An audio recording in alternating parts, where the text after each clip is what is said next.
lofty and beautiful policies and announcements and the reality on the ground. From where you sit, where are the gaps?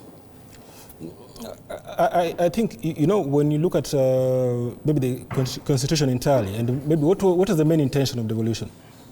You know, you remember we are moving from a place where power was centralized to now a place where power is devolved. And this also includes devolution of resources to that local level. I remember back in 2019, it was the first time I went to Wajir County. And Wajir town, you know, the tarmac was just within the town, you can imagine. Beyond that, they have never seen a tarmac road since independence. So these are the fruits of devolution that Kenyans want to see. But now if you look at the conferences happening, I think this is it the 8th one? Or the 9th. The 9th one. Yes. If you look at it, I mean, it's somewhere where the governors go, they have a conference, they talk about devolution, instead of actually actualizing these things. Because you find the president is there now. He's probably the one who opened the ceremony. But look at the conduct of his government, right? Is he for devolution or is he against devolution? Does he ensure that the counties have resources, money on time? You know, so these are the basic things that we need to discuss. Not having conferences every year. You know, do we look back and review how did we perform last year? What can we do to perform better now? There has to be goodwill from the executive as well, right? Because if there's no goodwill from the executive, then what are we doing? You know, I would say what they're doing in Homa Bay is jaba. There's nothing much we're seeing, you know. That's what I can say about that.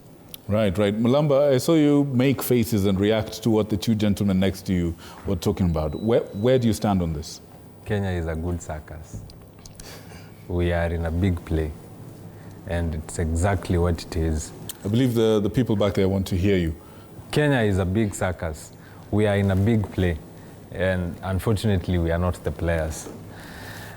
Almost every other national event or conference that has been in this country for as long as I can remember is a beautifully curated exercise to pretend to be doing something, to be conspiring towards a certain policy, a certain ideology, and a certain strategy. But they never effect that. In the words of the president of the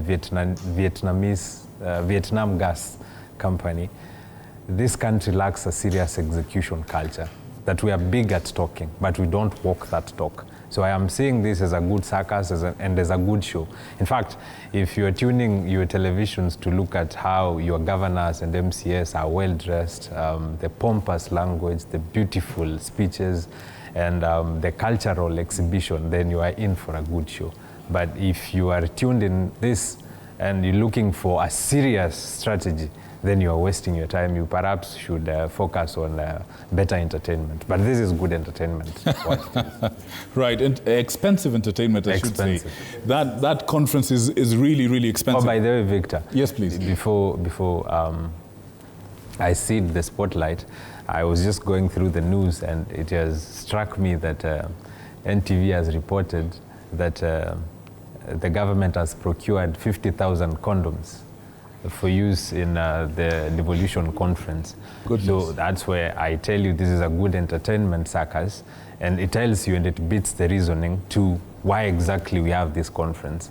I mean, can't they come with their own condoms if they must engage in that activity? Right.